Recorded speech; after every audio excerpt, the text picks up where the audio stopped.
but you were the first two finishers, first male, first female, first and second overall as well, which First is course fantastic. records, a lot of firsts. We've got some course records. We got the bar's been established. We've got Rachel Entrekin and Jimmy Elam here with us. How are you doing, guys?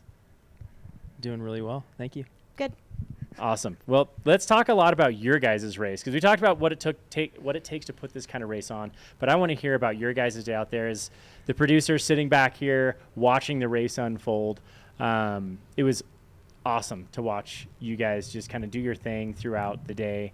It seems like you both came in with a lot of fire and tenacity, ready to just kind of get after it, establish the mark, establish the benchmark for what it takes out here at Mammoth 200. Jimmy, I'm going to start with you a little bit. You are from here, correct?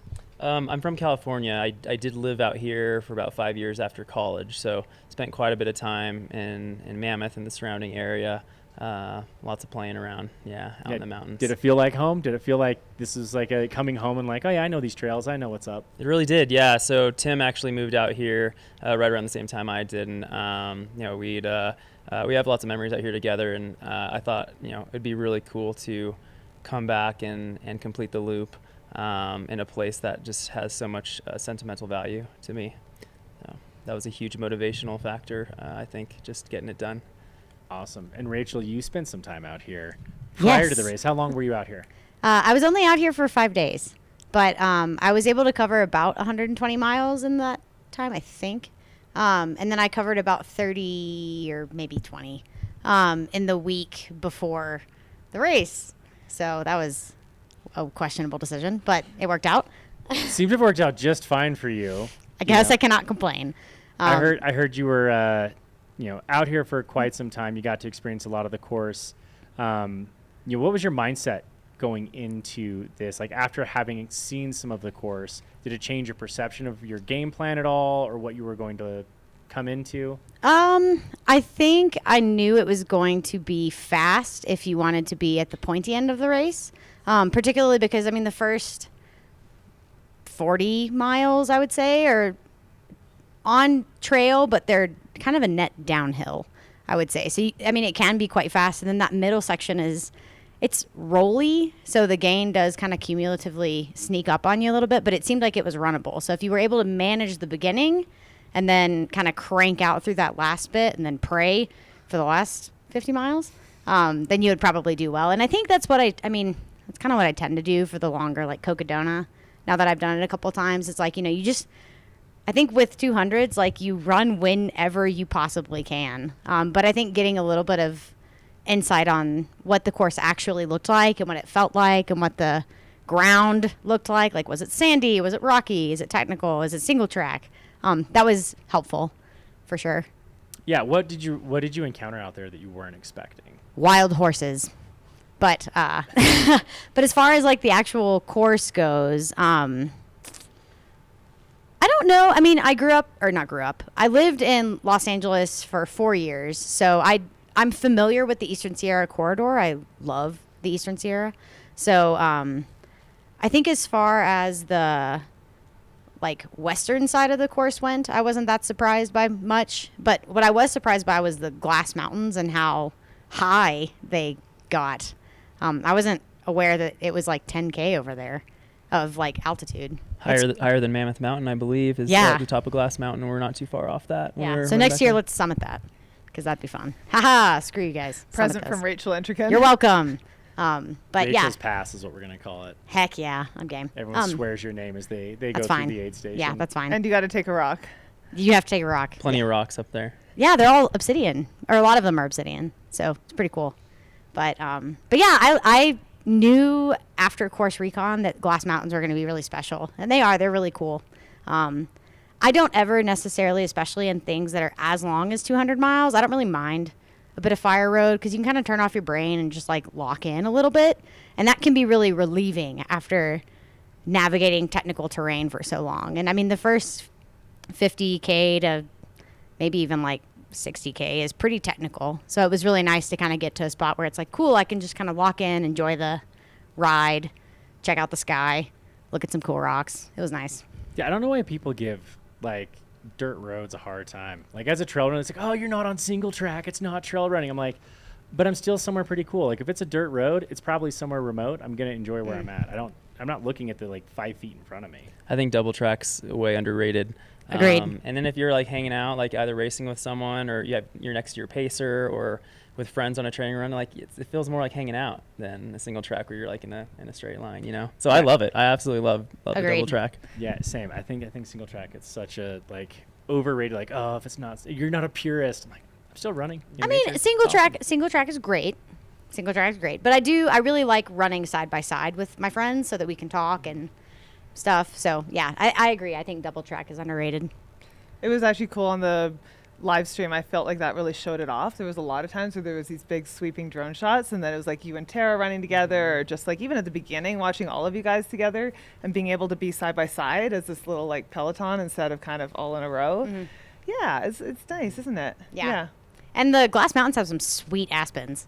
So I loved running through the aspen groves, and it was really cool at night to run through them too, because your headlamp like reflects off the yellow leaves. It was perfect. It's unbelievably quiet up there too. You know, it's high and cold and quiet, and there's this like peacefulness with the night that it's really special back there. So I think that section was extremely intimidating to a lot of people, but when you're in the middle of it, and as long as you're taking care of yourself, I think you can have a really good experience in the Glass Mountains.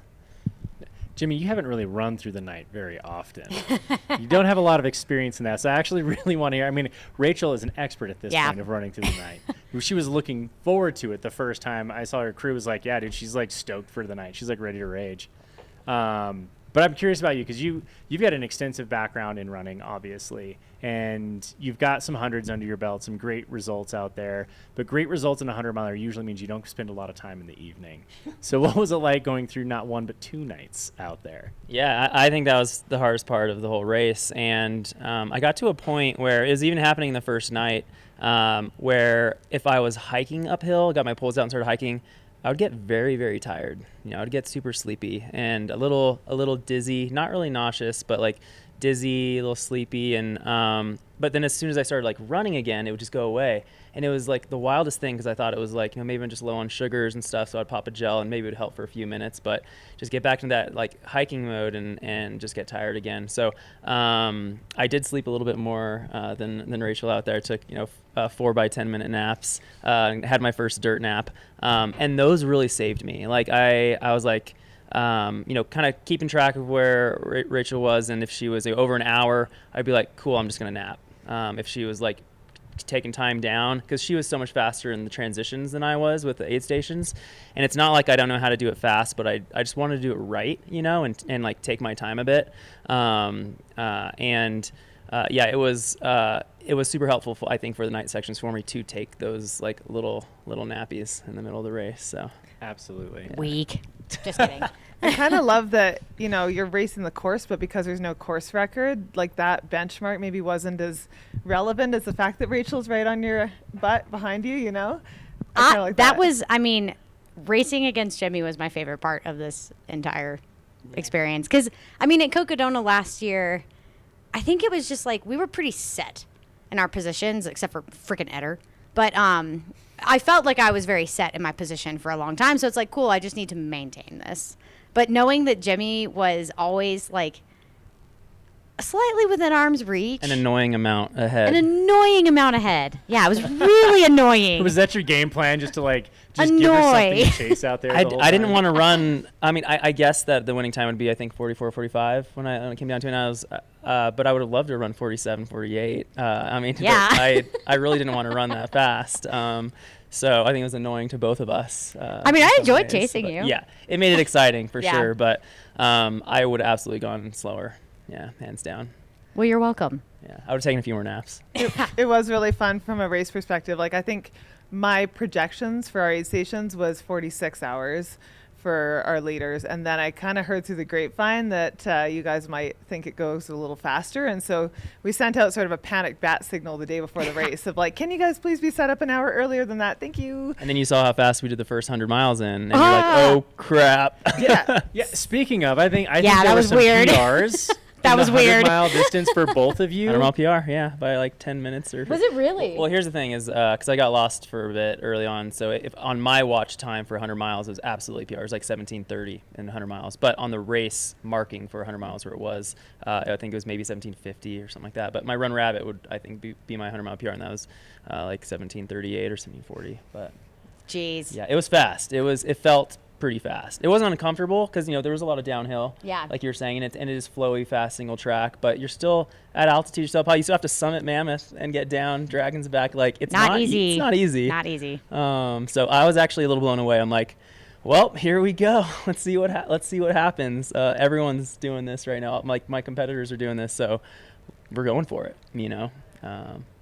Yeah, I was expecting my 100-mile split to be ideally closer to 20 hours. I was than guessing 20 as well. Yeah, but we were oops. hoping for 20. It would have made our lives a lot easier because that's the Oops. plan we had, and then we had to adjust everything based on you guys going a little fast. So Yeah.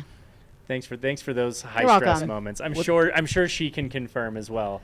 On the production side, I was like making all the calls. I'm like, you guys got to move to the next area. They're like, we haven't got in the middle of the pack yet. I'm like, I know, just go. Like the front is like pulling this thing out. Yeah. And there's still like 15K climbing too in the first half. Like it's kind of split up. Like it's Yeah. not too much different. I mean, the second half feels so much harder. It does. That Well, kinda for makes obvious sense. reasons. Right.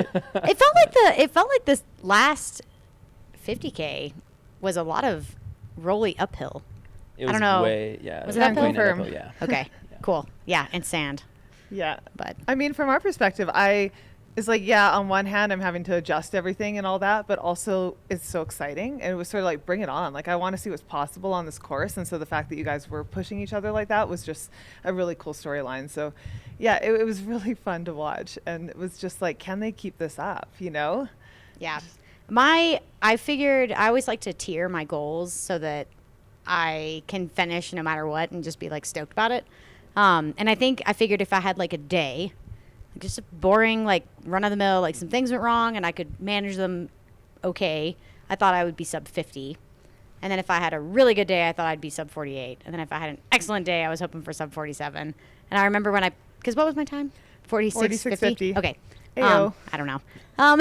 But I remember I picked up my last pacer and I was like, hey, like, I don't know how math works right now because I haven't slept in 2 days, but like, I think I want to try to go for my A goal. And that A goal was sub 47. Like, do you know how to math right now? And like, can we make that happen?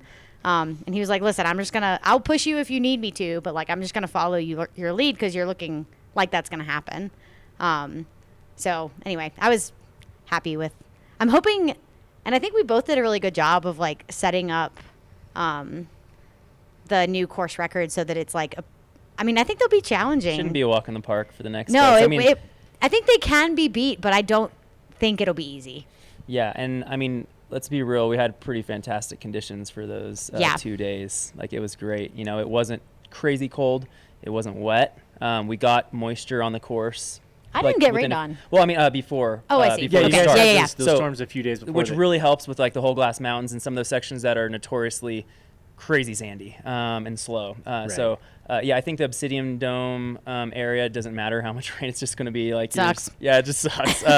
But I think it really helps some sections just be a bit faster. So Yeah, and I it agree. wasn't crazy hot either, and it could be really hot out there. So Yeah, I got a little warm going into Lee Vining a touch, and then coming out of Lee Vining it got a little hot, but like, it was. We really had, especially seeing what people are going through now.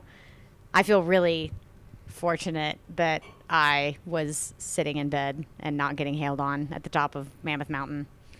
It wasn't a repeat of Cocodona. No, but I really, to be fair though, I didn't mind Cocodona's weather because I was coming from the winter in Colorado and that was just what I'd been training in.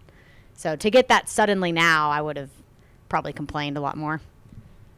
I'm curious for both of you guys, like how the race itself stacks up as far as difficulty. Like I think a lot of people saw all the aid stations and support and maybe thought beginner friendly 200, whereas our hope and intention was just to support runners through the 200, but I don't think it's a beginner course. I think it's like got its own challenges and maybe the elevation profile is like sneaky, like it doesn't show how hard it is in times. So in your experiences having run it, comparing it, I know Jimmy, you haven't done another 200, but just like as far as sort of overall degree of difficulty, like did it match up with your expectations? Was it harder or easier? Yeah, I mean, I thought it was really freaking hard. But you're right, I don't have too much to go off of. I'm certain it's harder than it looks on paper. You know, I was like looking on like Reddit forums, you know, months ago leading up, and obviously you have trolls who are trash talking everything, but people saying like, oh, it only has 30K climbing or 35K, like that's nothing. But obviously they're not here racing, I'm sure. But it was very hard. I mean, it was harder than I expected, and I also, you know, ran a little faster than I expected too. But as far as the course is set up, I think I went into the race telling, you know, friends and you that like it's a runner's course. I do feel like as a 200 goes, and again, I can't compare it directly to any other 200, but I feel like overall, if you're trying to go out and race it fast, like you have to be a really good runner. Whereas in other races, you might be able to, you know, get away with just being a really good hiker. So there's just so much running. There is a lot of running. I do think that 200s are getting to the point now where you can't hike your way to the top. I don't know. It almost felt like this was two separate 100-mile races, to be honest with you. It's like for half of the course, it was, you know, maybe double track or fire road, and it's all very runnable. And then for the other, like the western side of the course, it was like a technical 100-miler. So I actually really liked the kind of dichotomy of like you really have to be good at both in order to, I think, succeed at this race. And I mean, I've done a couple 48s, but those are usually on like tracks or whatever. And then really the only other 200-mile experience I have is Cocodona. But I feel like this one was a little tricky, I thought, because with Cocodona, you have, I think, maybe like a similar amount of aid stations, but especially towards, it just, you know, the first 30 miles of Cocodona, you have like one water drop. And so it felt like in this race in particular, it is much more like you're spending long amounts of time by yourself without aid. Maybe you have a water drop, but like you really have to be pretty self-sufficient for like 12 to 13 miles, like on average, it felt like during this one. And I liked that, but it was something, because I mean in Cocodona sometimes it's like cool 8 miles to the next one. I felt like for Cocodona I was on my own for after the first day, you know, I was on my own for 8 miles max most of the time, and for this one it was like I felt more like it was, you know, 12 miles or so. So I thought that was something that I didn't think about coming into this, but while I was out there it's like, how many miles to the next aid station? 15. Okay. Like it made it uniquely challenging, and I liked that. Yeah, it did seem a little long at points, and I'm not saying that I suggest adding aid stations. Agreed. But it's more of like you really have to be a master of managing yourself and your gear and your nutrition and your hydration, all that stuff. Like you have to be dialed. You can't like slip up and get away with it that easy. Yeah, and I think, I mean, Jimmy was mentioning this a little bit earlier, but the aid station stops, you really have to make sure that you're dialed with those stops, because it might be 3 hours till you're at the next aid station. So you really, I mean, it's so funny that you think I was fast in the aid stations, because I thought you were hauling. So that's the reason why I was going so fast. Yeah, I mean, from what my crew was telling me is like I was running much faster, and then I would take twice as much time at aid, and I actually spent like 5 hours last night like watching the live stream. I was like, I'm actually not that tired, I guess I'll just watch the live stream. The numbers, I appreciate it. And it was amazing. Like footage is absolutely stunning. It's unbelievable. But so I was actually tracking. I was like at like Crater Mountain, for example, I mean, I spent like half an hour there or something, and you were in and out in 15 minutes or less, and I was like, that was like what I was hearing was like very typical of the day. And then I would like make up time again on the run, and then be like, how much time do I have? Oh, you have an hour and a half. About, okay, I'll take a nap. And then like next thing I know, you're an hour behind me, and I'm like, okay, like just enough, but yeah, I mean, not enough to like if something went wrong, like I needed. You were talking about, and I eavesdropping between you and Tim and people out there. You were talking about how on that last section, that last climb, because race directors, whether here or Cocodona, are notorious for let's send you up the tallest peak what the closest heck? to the finish line. Yeah, that was messed up. Like we're gonna loop you around 200 miles already. Just let us go. So you said that you were going up that climb, and you were worried that you were going slow enough that if she was within that hour, she was still within striking distance. Absolutely. Yeah, I believe she did I could've scare you? caught me. I was scary. Well, no, I. Okay, yeah, So a excited little about bit. There was was some fear. If like kind of I think that rest of that night went how like it was trending too, it would have been dangerous. Yeah, she could have seen my lights, and if I was looking. and I know she felt better than I did on that final climb and descent.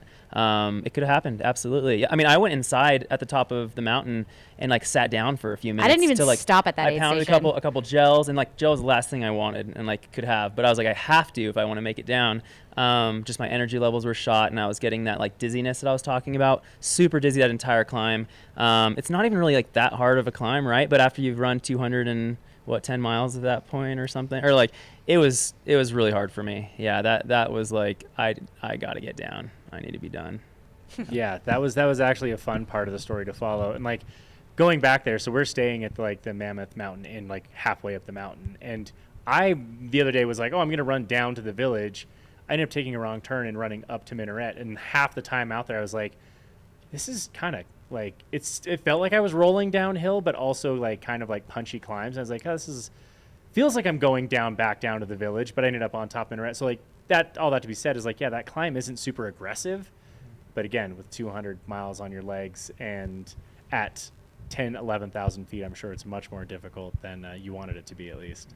Yeah, my legs were great, but it was like my head and my stomach. And I was just like done like eating while running and like, you know, all that nutrition stuff. It's just like, what can I take in now? Because it's constantly changing. But surprisingly, like my legs were great the whole time. Yeah. Yeah. Like one thing that I've noticed for both of you, and talking about the aid stations and your transitions, that's the first thing I noticed on the first day. I got to go to 2 aid stations, and I was like setting up gear when you guys rolled in, and it was interesting in that like you're both extremely dialed in exactly what you want, exactly what you need to do. It felt like, I mean, I was watching a NASCAR pit stop with Rachel. Her crew was just like bottle, gel, food. What do you need? You good? Okay, now get along. Like, go for it. And you were a lot more intentional. I'm sitting down. I'm eating this ramen. Like, I don't want to, but I'm going to eat the whole thing. I don't think I've ever seen anyone crush a cup of noodles as fast as you did. That was like, I love ramen. dude. So that was much. so impressive Yeah. to see you just like. Oh, I shoot need to that thing watch this, down. I guess. It was pretty. I was intense. shoveling it. Yeah. I was shoveling it. impressed. Yeah. I got the video on my phone. Okay, I'll have to great. watch it. It was Yeah, pretty great. I need to watch it. Like, dude took down a whole jet boil full of ramen in Dang. like maybe 15 It seconds. saved me. Yeah. 15 saved me. seconds? It It was saved- like 5 Did you slurps chew and the it? noodles were gone. You Or was don't- it just like no, yonk? Well, you take a couple bites. You're not like chewing it like that much. You know, I just like you can Whoa. just swallow. No, I think Okay, there was then. like three chews the entire time. MVP status. My It was, God. It was pretty. Ramen works, yeah. If any folks are listening, they haven't tried it, like give it a shot. But I actually, this is kind of funny. The weeks leading up to the race, Ann and I would go to the grocery store and we'd pick as many different ramens as possible to like taste test them. What did you Uh, go go to with? the- you wanted What out did you there? go with? I mean, it was just like a basic ramen that just like it actually like most of them will have like 100 ingredients and you're like, what even is all this stuff? So we went to like natural grocers and got the healthy ones. But it's just like I just want carbs, sodium, a little bit of protein. Like I don't need anything fancy. So they weren't like magical ramens by any Chili, means. shrimp, But, yeah, lime, no, whatever. nothing. I was like, Okay. yeah, as long as it's not spicy, because I had a spicy one and went for a run. It was no good. But the rest were Good to know, great. good to know. And yeah, I thought it was just so hilarious every day. Like, got some new ramen. Let's test it out. That's funny. Hillary, I gotta ask, how much ramen is on the course right now? I've seen you packing around just like boxes of ramen. Oh yeah, like I have a video I keep meaning to post on my social media when I have time of me in grocery outlet yesterday, and that was like probably the 6th time I've been in there. They all know who I am now. We're on first Aw. name basis, but my cart was packed to the brim with noodles. It was a mountain of them, and then when I went over the speed bump outside to go to the car, they all just went sliding off. But yeah, no, there's a lot of ramen on the course. If I had to estimate, probably, I don't know, 1,200 things of ramen have been consumed on this race course. And we had to like the aid stations in the Glass Mountains, just sort of thinking about the remoteness and the challenge of cooking out there.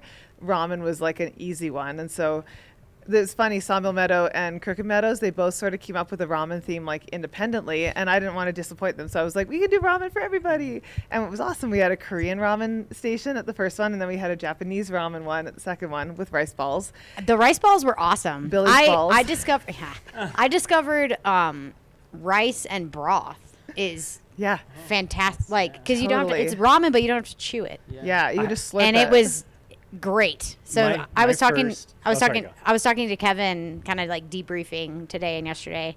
And I was like, yeah, we're adding rice and broth to the repertoire of foods I will be eating forever. I never thought about that. That'd be like a nice, like almost like just drink it, get Yeah, everything you need. I drank it. I mean, And yeah. I saw some people were commenting when they were filming my crew filling up one of my soft bottles with ramen, and then it had like the long straw on it. And there's like, what is he gonna do with that? So I have to answer the question. I would like take the cap off and then just like chug it, kind of thing. But I love your idea with the rice broth. It's great. Because, it was great. Yeah, it would work much better in like bottles too if you wanted to take it to go. Because I was like taking ramen to go too. Yeah. So I think that's smart. It's kind of funny is like I had to get quite creative with the grocery shopping because, again, we're limited to a pot and a frying pan, but you're trying to like keep the variety going. And so I was really proud of myself. Yesterday, they had these like instant rice packets. Those things are awesome. Those things are awesome. And so I'm standing there staring at this wall of ramen. And I'm like, okay, I've already bought all of these ones. Like, how can I make this different? And then it occurred to me we could do like little brothy soups with instant rice. And so I bought every single package that they had in the store and went out of there and feeling really good about myself. So the back, 60 runners that are out there right now, I'll get to experience this like broth rice combo. The broth rice thing was great. Yeah. Yeah, I had that at Billy's aid station, and there were little bits of seaweed in there, and it was like, this is legit. They were so good. It was legit. Yeah. I was over there setting up equipment, and he was like making runners hadn't even come through, and he had like a whole container of these like balls ready to go. He's just kept feeding them to me. He's like, here, take one. Oh yeah, have another one. It was so like they were amazing. They were That's good. Where the Billy's balls came from, for the record. It's the rice balls we're talking about. Sure it is. Billy's balls. I've got a video that I need to post on that too. But yeah, like, did you guys ever get like a craving for anything else? Where you're like, man, I could crush a burger right now. I did want a burger, but I didn't think it would be a smart idea. Because Hillary made a joke about it, but I am very beige when it comes to race fuel. I think it's the safe stuff. Yeah, yeah, it is. But yeah, I just very quickly get extremely tired of chewing. So anything that is dense that I can add salt to or butter to or whatever that I don't have to like, the more calories you can get in a package that's easy for me to consume, like the happier I am. So yeah, the big things I think that I crushed besides like the obvious race fuels were mashed potatoes and the like brothy rice stuff. Yeah, for me, I think I just, you're taking in so much just like straight sugars early on. Maybe not you, but like a lot of gel, like precision gels and drinks, similar drinks, and they're great, but up to a certain point, right? And then where like nothing like that works anymore. But I didn't have like a huge appetite. I felt like I was just force feeding myself for so long because I do struggle with gut issues, mid-race and kind of lose that like hunger sensation. But one thing while I was out there though that just worked extremely well, besides the ramen shoveling, was a scratch horchata mixed with a little creatine. And I would have it in like a little shaker bottle. And you get a little bit of protein. I had this, I had it with me, but I didn't use it because I was like, oh, dairy seems weird. It's the one thing that I would look forward to, and I've kind of gotten over the dairy is weird thing. Okay. And I think it's like for a few years there I was like, oh, it's got to stay away from dairy, like alternate milks, and now I'm just like all about it again. And I actually think it's like really helped my training and running because just the like scratch the complete horchata nutrition. recovery thing is great. Yeah. Kevin and I were chatting about like, well, do you want a recovery drink during the race because you're not moving so fast that you can't like digest it well. Yeah, I think you should, and like maybe you tell me or someone else, but it's like you actually do want some protein out there. Yeah, protein is vital. And it's not a crazy amount. It's like 8 grams or something like that in a serving. So it's not like a crazy amount to like mess up your stomach. But I really loved that stuff. It's and, okay. Well, and that our answers buddy my Gus, question. Our buddy Gus hooked me up with it. I bet Did he you do did. any of it warm? I bet he did. While you're out there? No, that one I like chilled. Yeah, that one it's like chilled is nice. And like if it's hot, throwing some ice in there, and it's like the tastiest thing. It's like It a is real horchata is the horchata. best. Yeah. And it tastes like Horchata's the very, best. very similar to like a proper horchata as well. It's really good. It's really good. I had a little bit of there because David gave me some of the apple cider. Did you try apple that? cider's great. I had it. I I had had it in a thermos. when I was sitting. We have insulated flasks, and I had a little bit when I was sitting. Yeah. It was great. And in the night, when you do that and you throw it in your to gets you go, warm. it keeps you warm Yeah, too. it's nice. When it's super, super cold. Yeah. It's a nice little hack. And then same for when it's really hot. If you put ice in your bottles with all your stuff, Yeah. it helps. But I do think for things of this distance, because I hear you saying like you get tired of the sugar and the gels and stuff. I mean, I really do try to implement real food immediately. Because then I feel like I was still eating chews, like race chews on day 2. And I was like, whatever, this is fine. But I think with 200s, it really is all about like variety of fueling because you're going to be eating this stuff for 48 hours minimum. Variety is so important, but also Variety not is having important. too much, because then you have the paradox of choice, and then you stand and you're just staring at like all the different options. So you got to have like Yeah. So I'll give you pro tip. I'll give you a pro tip. So one thing that my crew did it. You are. dude, listen. So They one call me thing. the queen for a reason. Yeah. Okay? Expert. One thing that my crew did at Cocodona that I loved was they gave me like 5 options. Like, here are foods, and I told them, like, here are foods that generally work for me. Definitely always have these 3, and then give me 2 exciting things. And so every time I would show up, they would have, like, here are your 5, take 3. And I would just, like, take whatever. And it really, because you're right. I mean, when you're at an aid station or with your crew, and they're like, well, what do you want? I don't know. Like, there's everything here. Like, I don't know what I want. But if you always kind of know, I'm definitely going to have 3 things, and then you can kind of look forward to, like, ooh, I wonder what they'll pick. A little surprise in there, Yeah, that has saved me a lot of time, and I think it probably leads to my aid stations maybe being more efficient because I'm not having to sit there and like choose. Yeah, I mean, stuff. I was watching the live streaming. You're transitioning like it's a 100-miler, and like I can do proper transitions in hundreds, and I know what that looks like and what that takes. But it was impressive watching you do it in a 200 for sure. Well, I have a It's little just, more like, practice. Yeah. It was really awesome. That is so funny because I remember being at some aid stations being like, oh my God, I'm taking so much time. What was your total stop time? 3 hours. Okay. Which, yeah, I think yours was, how much was yours? Yours was like 7.5 or something. I don't know if that's right. Really? So Called out. judgmental. Called No, out. I mean, I was No. researching your data afterwards. The thing that I don't think. I think I'm impressed because that means you were running so Or fast. where did you see that? Was it on the tracker? On the site. tracker? Okay. Yeah. I'll need to look. I would be shocked. That sounds like so much, but I You was did. thinking like You did spend a significant. Every time I saw you, at least the first day, you like actually stopped and took care of business and like Right. made sure that like, okay, I've got this. You were very intentional about everything. And I mean, Yeah. I just, talking to Erin, me, she it was saying the same no thing. shade. I was just Yeah. like, crap, this guy is moving No, I'm so really intrigued fast. now. I was thinking maybe closer to 4.5, but like actually what I did. You probably had it on Strava, like Yeah, I stop could time look. versus run time. But another thing I did was going into the nights, and I was like, non-negotiable. I just want to do this because I do get cold pretty easily. So I'd hop in the back of the truck, completely stripped down. I had like one of those hospital pad like sponge bath things. Sponge bathed myself down, dried off, brand new layers, hoodie, like tights, underwear, like all that stuff, fresh socks, shoes. So I went into it like knowing like I am going to spend more time than probably you are, but then I'm gonna have to run fast. Like, well, I to make mean, up for it. that So was maybe- actually something that I mentioned to my crew during Cocodona this year with Courtney in the race. I saw her go up to Crown King. We ran a little bit together, and then within minutes she was out of sight. And it's like, I remember coming into Crown King being like, we have to do fast aid station transitions. Like, I know that I can do fast aid station transitions, and like, maybe I can make up time there. Because really, I think in 200s, my strategy thus far has been like, just kind of do your own thing. And like, I know I'm going to be pretty steady the whole race. Like, I was really impressed with the way you were able to like be so strategic with like when you would surge and then you take breaks. And I don't take breaks. I just kind of do the same thing the whole time. And and so I think the only way that I really have been able to make my times competitive is just by not taking much time in the aid the stations. consistency. And it was really hard to like throw off my momentum sometimes, because there was a few times at a couple of the naps where I was like, I'm moving well, like I don't have to do this. But when I did, I would always feel better. So I was like, I'll just do like 10-minute max and like cut me off. But going from like I think it was Obsidian area or Inyo craters before the final climb up to Minaret Summit, and then like going up and over Mammoth Mountain, I took a nap there, and I was like, I don't think I have to do this, but I think it's going to set myself up well for the final climb. And now looking back, if I didn't do that, I just kind of wonder how much harder the last climb would have been, maybe.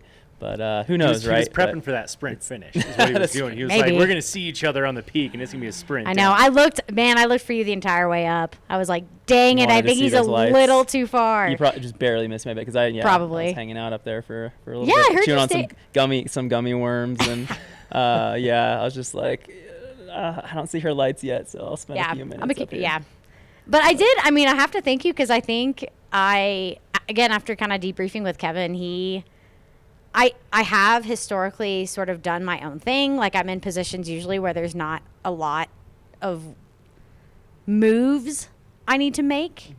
But I think that I missed a couple of opportunities to like try. You like turn it on and switch gears a little bit. Yeah, and and I do unfortunately think that the 2 points my crew was telling me, because I'm just like doing whatever I'm doing. But I think the 2 points that I could have taken advantage of was Crater Mountain. That was a long one for me. Yeah, that was a 30-minute that's one, what they were telling me. And then Grant Lake, going over to June. But I think I was also kind of hitting some low energy points at that time, and so and I don't know. Again, 200s are new for everyone. And to me, it seems foolish to chase after somebody when you don't know how the rest of the day is going to go. But I don't know.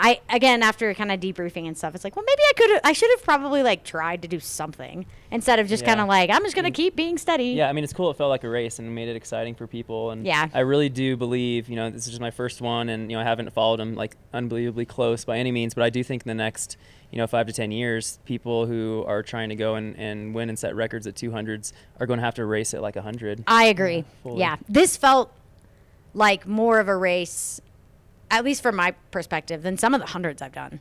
Like this felt like and I mean, sure, it was, I would say for the majority of the time, it was a race between the two of us.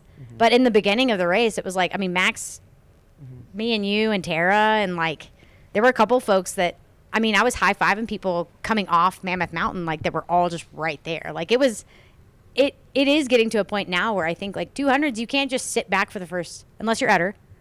You can't just sit back for the first 100 miles and like expect to catch people at the end. Like you really do have to be there the whole time, I did want to, we can change gears, and I do want to talk about this a little bit. Like the amount of talent that Hillary was able to cultivate with this race, and that prize purse at the finish line, just the IOUs waiting for you there. Did you guys like that? We thought about thought it was printing funny. them and making them official, and then we're like, now we're just going to handwrite it. I know where It's Tim better. lives, so yeah, I can make sure Totally. I don't see it in, 24 Yeah. hours? I don't Venmo know or- what is it Venmo? I would be. I'll give you my @. I have no idea, but we could probably Venmo. That sounds kind of awesome. She's like, that sounds way Way That sounds easier. easy, However yeah. we can avoid taxes would be great. Seriously. Yeah, my mom Wonderful, called me and get was us like, "Hey, canceled." if you're gonna be doing this, like, you need to be sure that the IRS doesn't like come for you. Like, if this is your job, like, don't forget about taxes." I was like, "Thank you, Mom." But Love that. Yeah, Fred makes you sign a 1099 and Yeah. take a W-9 before you leave Run Rabbit. He's like, I need you to fill this out. So I you had can to pay sign the one same. for the Aspen backcountry because there was a little bit of prize money, and it was like, I feel silly doing this for like $300, but I did that for you, Ray. Same thing where I was like, Yeah. $260. Awesome. Thanks. Whatever. Like, sure. I'll take Whatever. it. No, that's awesome. But on that point, like, we were able to assemble a field here that was on my end as like a producer and like trying to tell a story about the race. I was like, oh, this is like a race. This is awesome. It's giving that like Cocodona, like the chase, like the men's field that was assembled for that particular year. Like it gave that same vibes of this is now becoming a race. And like Rachel, you've been in this space for a little bit longer. Have you seen the 200-mile distance kind of evolve, like at your multiple Cocodonas and now here? I think Cocodona this year was competitive. I guess my perspective is going to mostly be biased towards the women's race because that's my primary field of competition, although I think in these it is a little bit more easy to just compete with the whole field. Oh, we know you were chasing down Jimmy. We know that was your. I was definitely, chasing down Jimmy this race. And I honestly, think we have mean, it on camera from Crater Mountain. yeah, I know. We do all the evidence that we I was need. trash talking. Where are you? I was trash talking before this race We even really started. needed to mic up the runners. I think at aid stations for that sure. that I might be think- our that might be our next Yeah. the next production value is like the NFL mic just like on the like right on the chair or something like. I was watching Yeah. the live stream just cackling as you were just like going through there. Jimmy, I'm coming for you. I know. I Poor Jimmy wanted, has no idea. Yeah. Well, you had a little idea. out there running for his life. Yeah. Well, he should have been. But I did. I mean, I really did appreciate. I appreciate competition, because I mean, I've been in enough races where it's like, all right, I'm here and I'm probably going to win. And like, I'm not really going to be able to, I don't need to find another gear necessarily unless I just want to, but it's hard, so I don't know. It is nice. I think Cocodona this year, especially with Courtney being in the race and Mika Thews being in the race for the time that she was, like it was, I had to push myself, and I was able to find that next gear and like realize that gear was a sustainable one. And I don't think I would have found that had there not been more competition. And so in this race with what I felt like the women's field and men's field was both extremely talented. Well stacked. Yeah. It did. I remember doing the first, 50K or whatever and being like, holy crap, like we are flying. And again, it was very similar to Cocodona and like, this is either going to be a great idea or a terrible one. And I'm not going to find out for another 150 miles. But I mean, that's the only way for me that I've been able to find the next gear is if someone is there to force me to do that. Because I can trot my way to, I can endlessly trot my way through things, but it is more, I'm at the point in my running now where I am interested in challenge from a competition side. And I think this race probably has taught me the most about like what it means to play the game.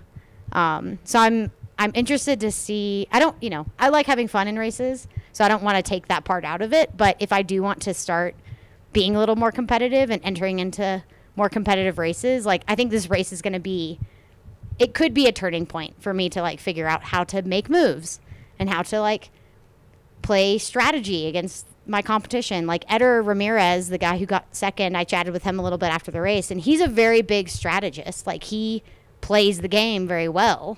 And I just am in my own world, and just happen to do okay. So yeah, I don't know.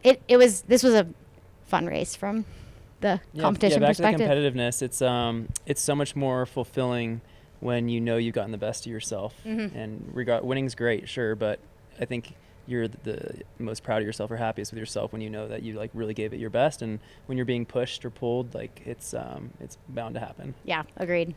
Well, like you guys said, like if it wasn't the two of you pushing each other, you could have easily cruised to a 48. And I say cruise, but like still, right, that would be a fast race. Respectfully cruise. Yeah, but without the sort of benchmark, it's really like whatever you guys set could have been like, okay, great. But I feel like because you were riffing off each other, we do have really competitive times that are going to be really hard to crack. And I think that's really fun because a lot of first year things, it's like, oh, we don't know what we don't know. It's awesome. And then the next year someone comes along and just blows it out of the water and you're like, cool. Mm-hmm. Yeah. Because I believe the first winning time at Cocodona was like 73 or 74 hours. Exactly. And now it's sub 60. Yeah. So, I am pretty pleased with how this, like our times went, because I think they're beatable, but I don't think it's going to be like, oh, they beat the course record by 4 hours. Like, I think it'll be marginal. A little tighter than how Cocodona's gone. Correct. Sure, yeah. Yeah, it's crazy to think about just how fast you guys covered this terrain, quite honestly, and I think it's fun being at the finish line and talking to runners now that are coming in, and they are like, they want to ask questions about how it went at the front of the pack, and when they hear how fast you guys did it, they just sort of look at me. What? Because we're almost we'll be up to double soon, and that really starts to put it into perspective. And I think it is such an interesting distance from a competition standpoint, and that is why Tim and I wanted to assemble such a competitive field, is that there hasn't been that level before. And I do think that we're there as far as like enough athletes have started playing in the distance to sort of refine it and to get faster. And now it's like, well, we all need to be in the same place to really push and see what's possible. And it's sort of not the same if it's one or two people like, running away with it. And Agreed. here it was like, the people that ended up on the podiums are not necessarily like, some of the people are the ones we talked about, some of them are not.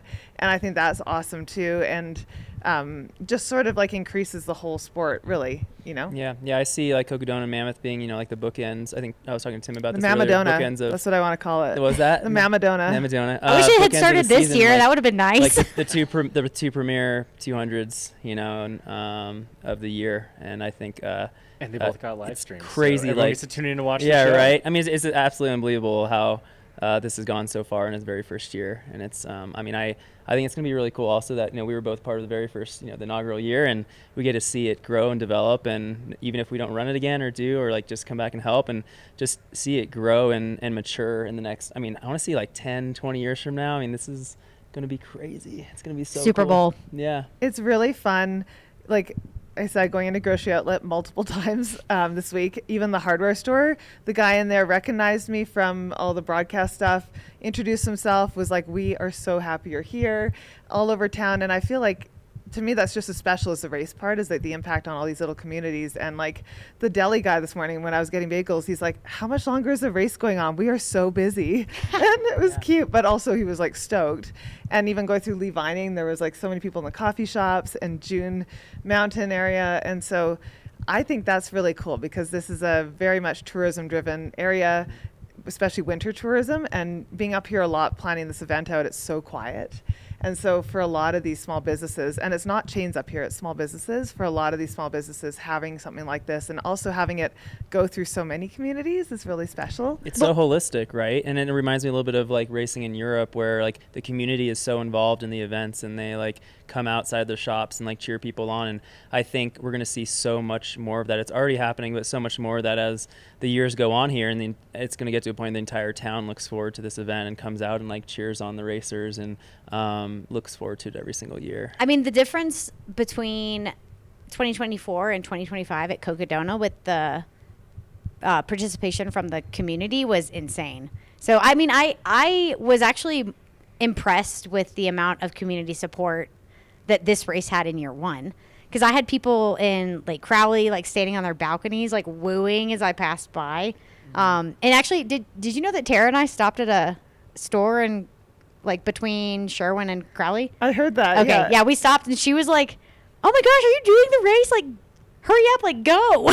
So it was really fun. I like the community participation also aspect. So. It's special. And I have to give a special shout out to Tim Tolfson, my co-race director for the Mammoth, but also what he's built through Trail Fest, because I think the Mammoth is born out of the respect and the kind of community love he has through Trail Fest. And I saw it from day one in Trail Fest, and that's why I wanted to work with him and to get involved in this and to grow something. But he really has created a community that's so all in on Trail Fest, and now they've sort of wrapped their arms around the Mammoth, and it's a lot. Like, it was back-to-back weekends. Like, we had 2,000 runners here last weekend for Trail Fest, and then we flipped around and had this sort of like smaller race field, but very epic endeavor, and more people involved in each runner's experience. And I think it's just been really special. Like, from the hospital volunteering, all the doctors and nurses that are out there on course are doing it because they're stoked on it.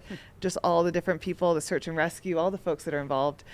But Tim Tolfson, I think, because of who he is and because of how he shows up in the community, has created a community that wants to show up for him and for us. And we couldn't do it without it. And I think it's also worth acknowledging because, we're a year one event, but I always said from the beginning, we're punching above our weight class just because of the fact that we are part of Trail Fest and we're sort of able to fold into that.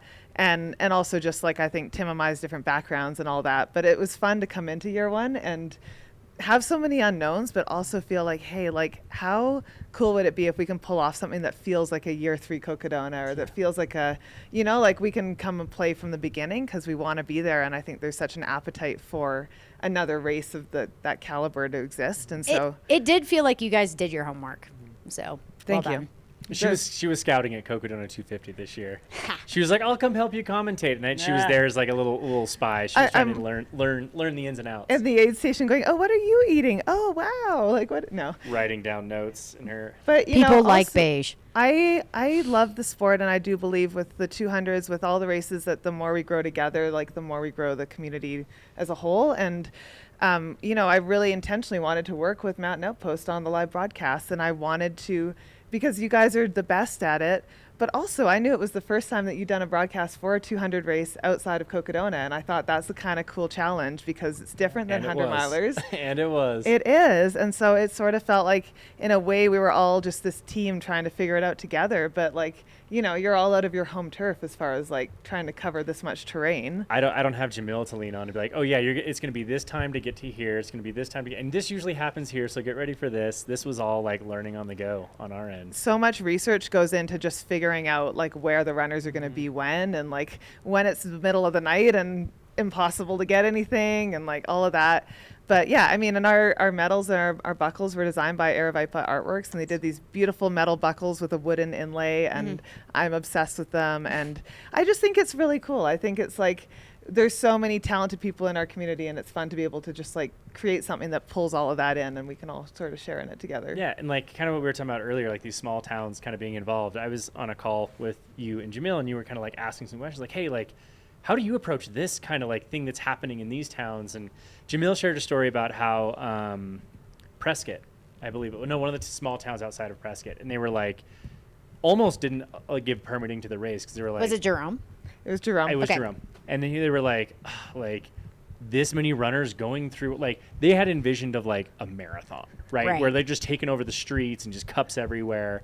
And so for the first year, it was like, you need signage that says this is a quiet zone, like no poles are allowed to clack the cement kind of thing.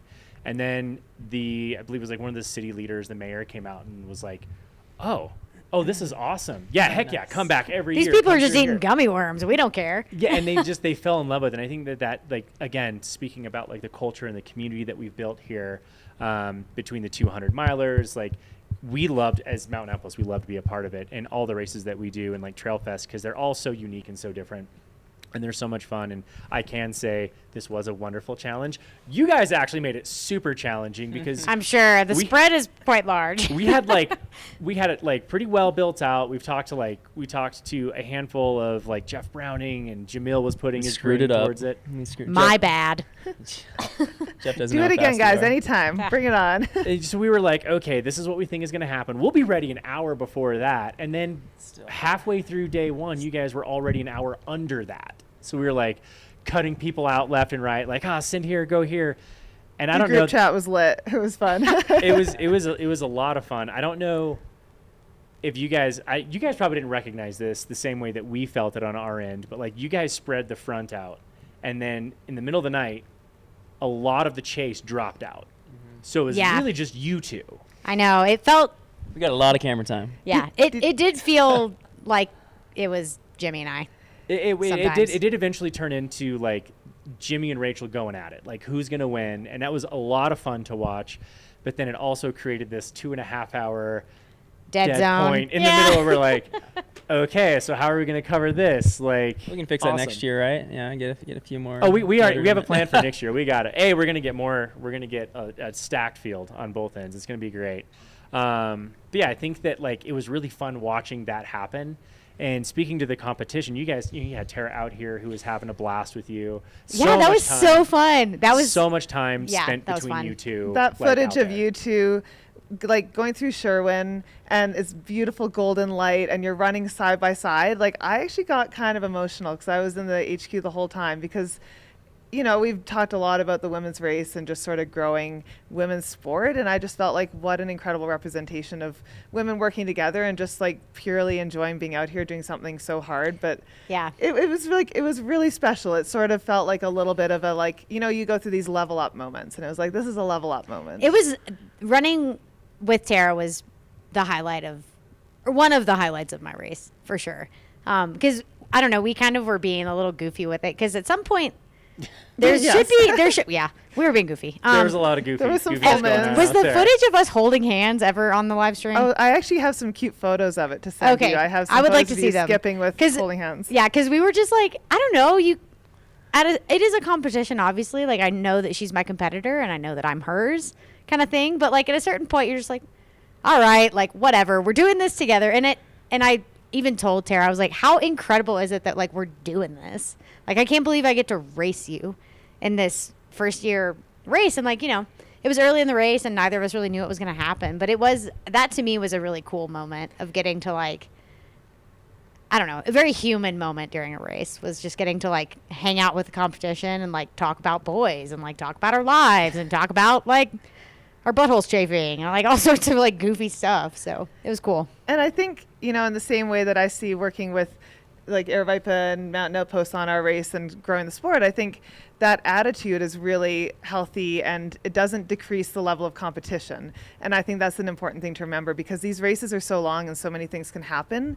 It's enough to worry about your own race, let alone someone else's race. And it's like to spend the whole race burning energy, worrying about kind of pushing someone else down in order to pull yourself up, I just think is sort of a waste of time. And like, I think you both did a really good job of just like zoning in on your own days. And obviously with no splits to go off of, it really was just sort of like, how do I feel? Because you don't know if someone's taking off too fast and if they're going to fall apart. You can't really follow that. Exactly. Cruz had quite a time as well. Yeah. But yeah, I think I am always fearful of being somebody who goes out too fast and blows up and can't finish. So I do, my easy mechanism has just been like cruise it to the finish sort of thing. And I will say like having Tara in the race made me want to do that less. Cause like, I know that she's a savage. Like I know that she can throw down. I know she can stay in that pain cave. And like, I think that's something that I need to learn how to do more. Like I learned, this may have been the race in which I learned the most about like how competition works, to be honest. Because like, I don't know, again, like you did so much strategy and Eder did so much strategy. And like, I know Tara is very strategic and like when she pushes and when I don't actually know if she ever relaxes, but when she pushes. So yeah, I mean, this was probably one of the most fun races I've ever been a part of, for sure. Yeah, I mean, I can't say like the competition through camaraderie is my favorite way to experience competition. I love to race. I love to race my friends, but it's more like I would rather beat each other up laughing to the finish Agreed. line, like killing yourselves, but having a good time than like elbowing, like that takes too much energy for me personally. So like I can get the same result laughing and having a fun. And like, if we both gave it our all and that person beats me, then like high five to you. Like, great, you earned it. That's how I feel about awesome. Jimmy right now. Yeah, I gave it. Give him that high five. Yeah, He deserves it. Good for you, buddy. We've high-fived a lot. Yeah, no, and like I can confirm I did follow all of you guys out of Crowley and got like little video snippets. And it was funny asking the same questions to all of you, and you all said the same thing. Like it was like you and Tara specifically were like, "Oh my gosh, it was so much fun running with Rachel. It was so much fun running with Tara." I was like, "What was your favorite part of the day?" And you both like instantly just gut reaction said that. And so that tells me the kind of day you guys were having out there was that competitive camaraderie where it's like we're having a good time and we're pushing each other. Jimmy did say, he was like, "Man, I feel like we're all going too fast, but I feel really good." And like Rachel just won't get off me. She just she's chasing me. Yeah. So it was actually a lot of fun to see how all of you enjoyed each other's company up front, and like Max was in the mix there. Yeah. Eder made his presence at the end, as always. What a race Eder had. I just have to say. Everybody is sleeping on that man. Everyone is sleeping on Well, I that saw man. him run at Cocodona, and so when I saw him sign up, I was like, this is going to be interesting because it's either was that just sort of like, hey, you just happened to have an incredible day and that worked out, or is this like his strategy and kind of MO? I don't know. He told me that he just felt awful for the first half, so it wasn't actually on purpose that he came from behind so much. Yeah, but he always does. But like, So, what would happen if he felt great from the beginning too? I'm like, oh my gosh. So I don't know. I picked him for fruit show podium, so Okay. I at least get some points there. Yeah, he was Jimmy, you were number one on my list for sure. Got to represent that Salt Lake. Yeah, of that course. Salt Lake love Gotta. for sure. But yeah, I had Eder on there. I was like, this guy, like, He's Everyone's such a nice guy too. I chatted with him quite a bit today, and he's His the family, nicest too. guy. Yeah. He's great. Well, he was so cute because he was talking about how motivating it was for him to get to the aid stations because his kids were there and he like wanted to see him, and I was just like, could you stop it? Like, you're most making the rest of us adorable look thing bad. ever. And now he's gonna go help his wife. I think he said Javelina. She's gonna go do her first 100. Dang. Yeah. So paint it back, paint it forward. So. Yeah, so I do want to give you guys each a moment to, as we kind of wrap things up here. First, we are going to do a Q&A, so everybody in the chat here, throw some questions. We're going to pick a few, and we'll ask these guys some of those questions. So We'll let those build up for a second, but I do want to give you guys a moment. Like, I know these things are so incredibly long, so incredibly huge, and as Hillary mentioned, like, we couldn't do this without our support teams and our volunteers. You guys have your crews out there. Like, you had Anna, you had Kevin, you had your crew, and like, one, I thought it was hilarious, just my own personal observation. You came in with all this just energy that went in every direction, and your crew is so good at just like honing that in and then pushing you down course. Yeah. Like, okay, like, let's take all that and let's go this direction with it. But like, the opposite in Jimmy is just like so dialed, has everything, like, knows exactly what he needs when he needs it. Like, okay, I'm going to completely wipe down with this. I'm going to put my tights on. I'm going to do that. Like, I don't think your team at all had to tell you one thing that you weren't already doing or already had planned to do. But like, yeah, give you guys a moment to like shout out your crew and talk about that experience, like what it means to have Anna out here and whatnot. Yeah, I mean, it would have been impossible, absolutely impossible if I didn't have her. She not only was crew, but she ran with me for like, was it 70 miles? Like 60 miles or so. Okay. Yeah, so I had two pacers that did. I mean, her doing both that, like, she slept maybe less than I did over the course. So she really pulled it off and did an amazing job, and someone I can like really count on being there and giving me exactly what I need and all the help that I could ever need. But it's cool to be in a relationship where we, like, you know, it goes back and forth, but this was a bit extreme compared to like me, you know, crewing her at CCC. You owe her 3 CCCs after this. Totally. We're going to go by time on who's seat. counting? We're not counting. And I had a bunch of really great friends too out here. You know, a handful of locals. You know, a few extra pacers in there, and my parents who are just #1 fans. So, your parents are so awesome. Yeah, I love your my parents so dad's much. like a social butterfly, so he probably just distracts other crews. He talked to me a bunch, and I loved it because I was. You know, was trying to slow you down. Well, we already Yeah. talked about trash talking, but I was like trash talking Jimmy at the aid station. He's like, "Well, my name's Jimmy too," and I was like, "Well, I'm trash talking you then." Yeah, and I think one of the hardest things. Yeah. One of the hardest things with 200s for me is like I already have a kind of a hard time asking for help, and you have to ask for so much freaking help. But I also have to remind myself, like, if someone asks for my help, I love that. I jump on it, you know, and I want nothing more than to go and help a friend somewhere at their random race, you know, and have a great time. And so it's I think it's important to remind ourselves that, like, we do the same thing for someone else and for any one of our crew members as well. But there's just so much more involved, like of an investment in time and energy and money and all that for, you know, people being a part of your crazy 200 plus mile experience. Yeah, I heard it said, someone gave me the advice, like, don't deny somebody else the opportunity to help. And like the good feelings that come from that. Like, don't deny them that opportunity. Let them show up if they want to. So I love that. And I can say I did talk to Anna quite a bit. Like, when I came back from Crowley, she was like, you talked to him for a bit? And I was like, yeah, we ran together for a while. She's like, how, he's doing good, right? He's like, I'm like, yeah, he's exactly where he wants to be. She's like, I'm really worried about pacing him for like 30 miles because I think he's going to drop me. I'm like, Anna, I think you're fine. He's not crushing. She was fine. She was great. Yeah, she was like so worried. I'm like, I think you're going to be all right out there. And like, she was definitely like not worried about you, but she had that typical like partner and like, I want my person to do well concern. Like, do you think everything's going well? I'm like, I think he's doing great. He's Jimmy. He knows what he needs. He knows what he wants. He's going to take care of himself. Like, I'm sure he's just going to really enjoy spending some time with you under the stars. So I'm glad you guys had some time out there. It was awesome. Yeah. How about your crew? Yeah, so my crew, obviously Kevin, he had a little bit of like a hip injury since High Lonesome, and so that threw a wrench into my planning. So kind of at the last Dang him. How dare he? Well, I mean, because originally I wanted him to pace me quite a bit more than he was able to. And so I wound up asking Brianna Pigon and Harry Prasad to jump in, and they were like awesome about it. So Brianna is like 5 months pregnant, and so kind of bringing her, I felt like there was like a happy family in my crew. But yeah, and so Kevin paced me for a section. Jake, my buddy Jake Vale, wound up pacing me for, I don't remember if it was over 70 miles or what, but it was his longest amount of running in a 24-hour period that he's ever done, which was really cool to experience that with him. That's fun to be sort of facilitating someone else's experience. It was cool. With that. It was cool. He crushed it. But yeah, and then obviously like Katie Asmuth jumped in for a section, which was rad. She's such a awesome. You beat her to that aid station, and she came to Green Church. Yeah. She came. I know like, everybody kind of was like, crap, we weren't expecting this. And so I got to the aid station and I was like, where's my crew? And they like they were literally piling out of 1 the minute car. later Yeah. were like hauling to try to get to. Katie came me. flying up behind you. It was just funny. Like, okay, let's go. Yeah, let's get out of here.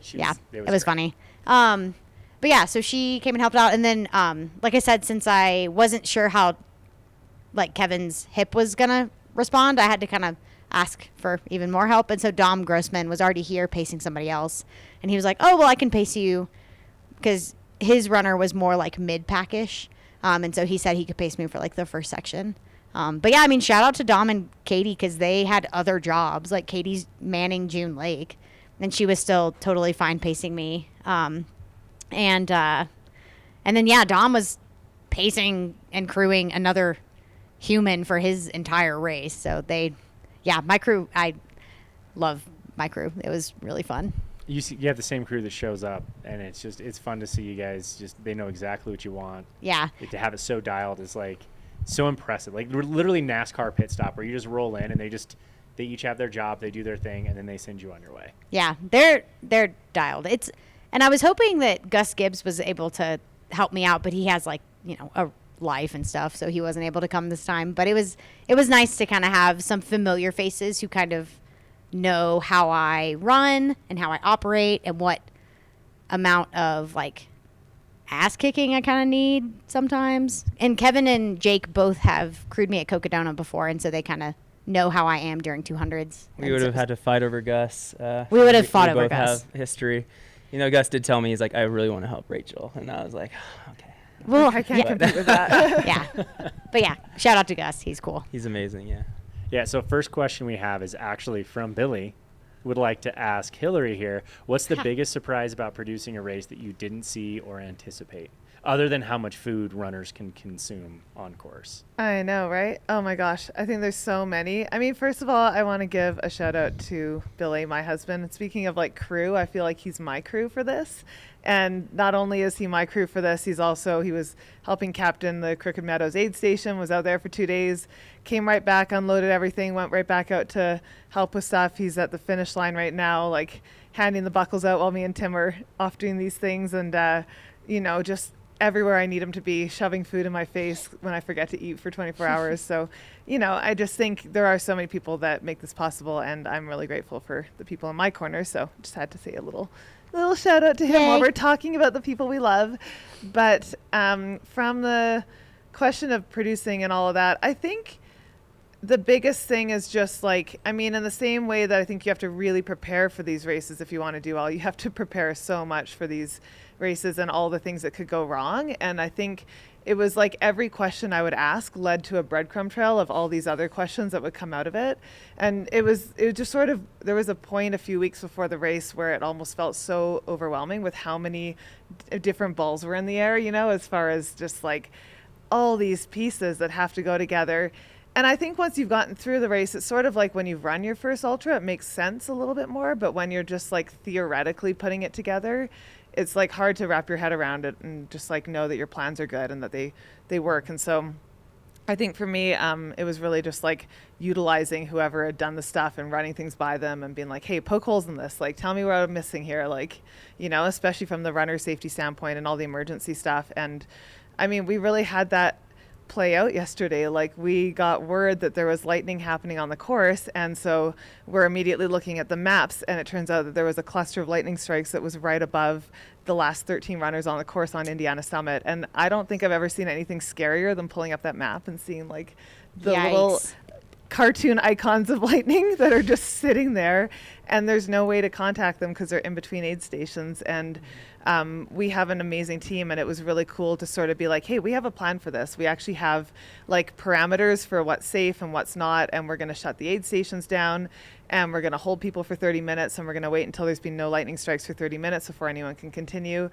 And it went really well. And I think I'm really grateful for that, because I think there are times when things happen that are so out of your control. But when you have a chance to test the systems out, and thankfully everyone was safe and was okay. And Tim actually happened to be out in the area at Crater Mountain. And so he actually drove the course, offering to pick up the runners if they needed it. And none of them took him up on it. Huh. All of them were like, no, we're good. And it was hailing. Like Did were they in just like shelter in place? What were they doing? I think maybe where they were, there was just enough sort of tree cover that they Okay. felt okay. But, you know, it was hailing out there, and all of them were just like, we're trucking. And Huh. I just, for one, I was like, we've got a really cool field of runners out there that are so resilient. And for two, it was just nice to be like, we have a really cool team of people that really care about getting our runners around safely. And like, that matters too. So yeah, I would say just the number of logistics. And I think it's like easy to say that, but living it and trying to hold space for all of that. And you know, my motto for the whole race was whatever it is, we can fix it. And there's no problem we can't fix. I think that's what my motto was. And I just kept saying that over and over again. And so then when you see it that way, it was sort of fun. It's sort of like an ultra, right? Like Yeah. things get thrown at you. And if your attitude isn't like, oh man, why is this happening to me? But it's like, hey, bring it on. Like, what do we got? Let's like do this. Let's, you know, use our collective brain power. I think it was sort of that experience for us too. Being a master problem solver. Yeah. For sure. Yeah, and I think my other thing that I really wanted to lead with was just like, it doesn't matter whose fault it is. The only thing that matters is like how we fix it. And I'm like, just don't ask questions. Just like, what's the solution? And I think for all of us, it's like establishing from day one, like, this is how we're going to do things. This is how we're going to treat people. This is how we're going to handle stressful situations that come up. And I feel like we've done a really good job of that. And so just zooming out, it's like that takes being around really cool people. And I think that's something I'm trying to grow into as a leader, and sometimes something I'm really proud of for everyone involved in the Mammoth, is that we all showed up and were really gracious to each other and got stuff done even when we're all sleep deprived and like, you So know. sleep deprived. I can Everybody's sleep confirm, deprived. She only screamed three or four people over there. That's all I Mostly heard. you. Mostly me. It was mostly me. Yeah, that's fair. That's fair. Question for Rachel specifically: how many dogs did you pet on the course? We I got told couple a on lot. camera. I told These are a the lot of important people that questions. I liked their dogs, but I only really pet. So I had 3 dogs in my crew, which was awesome. Well, I mean, yeah. So- I remember you texting me about that and being like, are Are dogs they allowed? Yeah. And then I was like, yeah. And you're like, okay, good, because I have like 10 on my crew. Yeah. So Jake Vale, who's on my crew, he's herds are not dogs. yeah, yes. But Jake Vale on my crew, both of his parents came out to support also, and so they brought their little puppy. She's like 6 That's so 6 months cute. old. And then Brianna and Harry have 2 dogs that they also brought. So I pet them a lot. I didn't see a ton of dogs though, really. And there were a lot of dogs on crew that I noticed as I was like bouncing around. There were a lot on crew. Good So dogs when are I would get welcome. into the aid station, it love was it. like, oh my God, dogs. Can dogs pace? No, Can I'm dogs serious. pace? I know. It's an interesting question. You know, we don't have an official policy, but there's nothing, we're not in wilderness or areas where dogs aren't allowed on the course. So as long as they can sign a waiver. Noted. Little Yeah, a little pop in. Sounds like a great like emotional boost right there, having a low, and you get to hang out with your pup for I don't know the I next 100% 3 hours. bring Rosie on. Like, I'll for- pay. She can she's- pace me. She's done 25 miles on the Colorado Trail Dang. in like five and a half hours. But yeah, So, I don't think I really pet that many dogs. But I told a lot of people at aid stations that I liked their dog. We did see a couple on the live stream. We Yeah. did see you give a couple pets out. Yeah. there. So that was I pretty tried. But yeah, there were less dogs to pet than I thought. fair. Question for another how many question. Jimmy, how many toenails do you have? There's some Salt Lake Yeah, I lore learned out there some that you don't interesting have facts any. about Hey, you. I'm missing 2 of them. I got my big toenails permanently removed a few years back, and it's been amazing. It's a hack. What? It's So did you You lose can stub them your toe, often? and it doesn't even really hurt. Yeah. And Really? Like, I don't know. I stub my toe a lot. What made you want to do that? Do you always lose them? Yeah, I mean, She's got actually, questions. yeah. For a This question just turned to like 18. I have a more follow-up questions. They Let's were a roll. problem. Yeah, they were a problem for me too. So just like, I mean, I've been running since I was like 4, and just like having not like the best foot care early on in my running years, and so it just like needed to happen as well. And it wasn't like I couldn't run fine, but it would just cause pain, and then it would hurt extra too when I stub them. But I don't miss them at all. It's absolutely so amazing. weird. You don't really need them. See, I've never lost big toenails. I've lost all my other toenails, but the big ones are usually fine. So I find Really? that fascinating. Yeah, and they won't grow back either. You just get them seared. Yeah. So it's funny because I think I'll probably lose some toenails, but the one toenail after this race that hurts the worst is my middle toe on my right foot. Is it longer? Yeah, it's a long one. My second toe is the longest Yeah. toe I have. But my big toe and my second toes are like, okay, I just have wicked blisters. But yeah, I like kept kicking rocks and it would always be on my middle toe. It's like, what the heck? Yeah, I didn't have a single foot issue. And well, actually, no, I had a little plantar fasciitis like towards the end, but it didn't get like worse as the day went on. But I got like a couple like tiny blisters, but nothing bad at all. His feet just got a little tired. Well, you were by wearing the end. gaiters from like the start. From the start. Did you wear them the yeah. whole race? The whole race I wore the gaiters. I think that was yeah. probably smart. I was That actually was the thinking how move. much time it probably took me to like when I would do my shoe sock changes, take the gaiter off and put it back on. I mean, it probably was like 5 minutes of the day. It's like, but I think it was worth it. I mean, not having because I there's think so it- many sandy sections on the course and like the kitty litter and like the little like rocks and stuff. That Yeah, my that help. gaiters were a little bit loose at the ankle, so I wound up changing them at June Mountain but I think at that point it was a little too far gone. There have definitely been people coming into the finish that describe their feet as hamburger meat. And they Yeah. also describe the last descent off the summit as entirely unnecessary. Agreed. Yeah. Yeah, I called it rude. That actually was another question that someone had asked, was like, what was it like going up the Mammoth Mountain to start and then knowing the entire race that you had to finish with that? You're already up pretty high though at Minaret Vista, so it wasn't quite the same climb as we did at the beginning, which is a little deceiving if you don't look really closely at the course. So yeah, I mean, there's so much climb at the end of the race, even before you do the final push to the summit. But once you're at Minaret Vista, you kind of feel like you're home free, even though you have a little punchy climb left. But I thought, as bad as I felt, I actually thought that like the climb itself really isn't like that crazy. Yeah. I thought the descent was way worse. Yeah. Yeah, that's Personally, what I I was didn't gonna be my care. next I didn't question. care at all about the ascent. Unnecessary Much. rocks. Yeah, but it was so steep. It was so Yeah. steep, and it was a little like the footing didn't feel super stable, and it was my quads suck at descending. I think that is something I learned. Because I mean, I could have climbed up the mountain all day, but the second you put me on that steep descent with the cat litter and baby heads, I fell apart pretty epically. I can't even picture that. I don't think I've ever seen you not look. Well, I didn't fall apart, but I was complaining Her to fall Harry. apart is very different than ours. Yeah, that's There were true. some You're in F-bombs. another Everyone else's league. normal pace. Or She Yeah. just swore a little bit more. I That was swore. all. Yeah, poor Harry. Shout out to Harry. I'm sure it was just in one ear out the other ear at that point.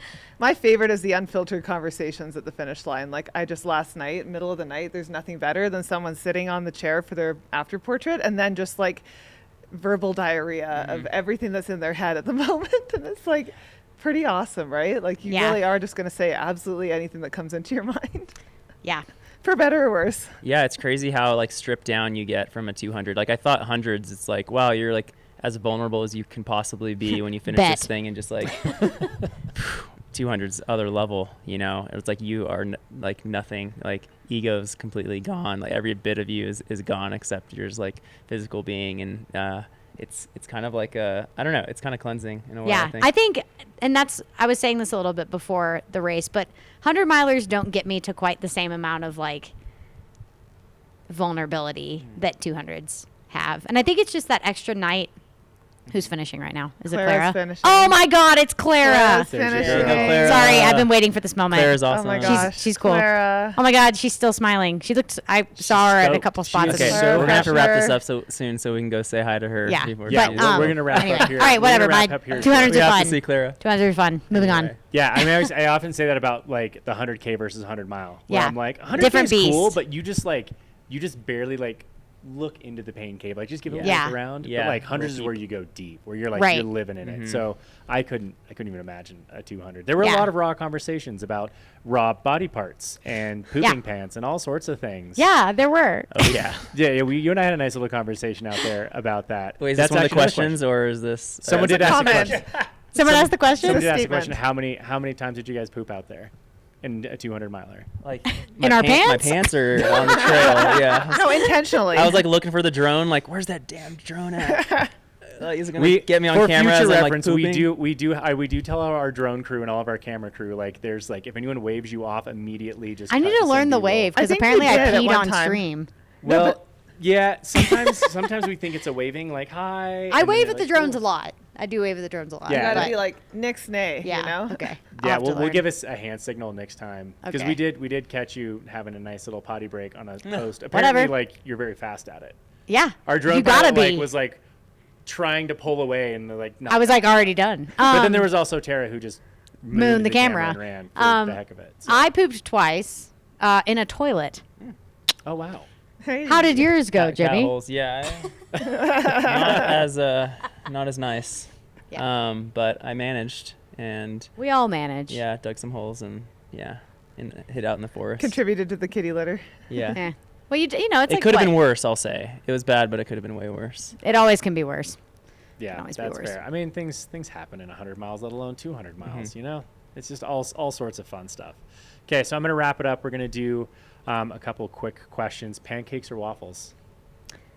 I prefer pancakes. I'd say waffles. Music or no music? I don't do any. Training, music, race, none. Nice. Uphill or downhill? Uphill. Up. Cheers. Do you ever change shoes or just keep the same pair? I changed shoes, but not models.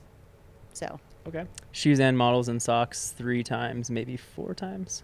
Wow. Very different approaches there. I like Gotta that. keep There's those no- feet dry for me and keep them dry. yeah, I changed socks twice, Okay. I think. But I don't know. I was just on a different planet. We saw. We all- we got that. Yeah. Nighttime or daytime running? I like nighttime. Day. Day for sure. Nice. And last question, what was the biggest crux of the course for you individually? I do stand by my scouting assessment that Glass Mountains broke a lot of people. So I'll say that was pivotal in, I think, the female side of the race. That was pretty pivotal. So yeah, Glass Mountains. I think it was Ada Grant that had the big climb. Parker like Bench. Loose and yeah, that was way harder than I thought it was going to be. And I technical. thought that was crazy. The Technical descent and like into and the Silk descent. or whatever that was just a butt kicker. I'd say that Yeah, was it for that me. sucked. Where I just wasn't quite prepared to That's get when hit I that should have hard. made a move, and it was I hot. didn't. Yeah, you could have definitely. Yeah, Yeah. you would have had it. I was right too there. tired. That's what and Kevin it was says. hot. He was like, "You could have taken Jimmy there," and I was like, "Well, And we don't when know." she was, I think, in like when she was mentioning earlier about the like hottest time for her, I was like a little ahead, right? So it was like me going up that climb was pretty dang hot, and I forgot my ice bandana through there because I used it a few times. And it was so helpful, like the East Peak ice bandana. I had a bandana, Yeah. I had a hood, and I just put ice Okay. in it. But yeah, sorry, long answer. Yeah, that's fair. I love it. yeah, Last yeah. question for Hillary. Running a 200-mile race or directing a 200-mile race? Which would you rather do? Ooh, good question. I mean, I want to run this race, quite honestly, because I just think the course is so rad. Directing it, I feel just as exhausted, and I think I could probably beat you both for the amount of sleep, at least now, post-race. She's like, I know. Correct. still I in slept it. last night for like 10 hours. I still have a whole nother night and day to go. So, but hey, you know, it's just really cool to be part of it. And I feel like whether you're running it, crewing it, volunteering, or race directing it, it's like everyone shows up and is just like out here busting our butts to make it happen. And it's, I hope you can run it. I know. You Tim can see would how kill we me. feel. Hi, Tim. Maybe we both run it next year and we get Tim and Jamil to do the back end. Yeah. Excellent Signing decision. Jamil up for Payback. things when he's not even here. They're not even here to protest. So there we go. No. Thank you guys so much for joining us. Hillary, Rachel. Oh my gosh. Jimmy I'm blanking. Elam, I'm just kidding. the men's Jimmy. winner. Thank you guys for joining us. This has been such a really, it's a great conversation to sit down and have. Let people understand kind of what it takes to do these kind of events and how special this race is, and just kind of the overall what the inaugural Mammoth 200 really was out there. We got to see a lot, but we didn't hear the stories until just now, so thank you guys so much for sharing it. On that note, we're going to cut back to the finish line, and we're going to make sure that we get every single finish here at the Mammoth 200. Yay. Yay. Thanks, guys. Thank you, guys. This is Thank you, awesome. guys. So much fun.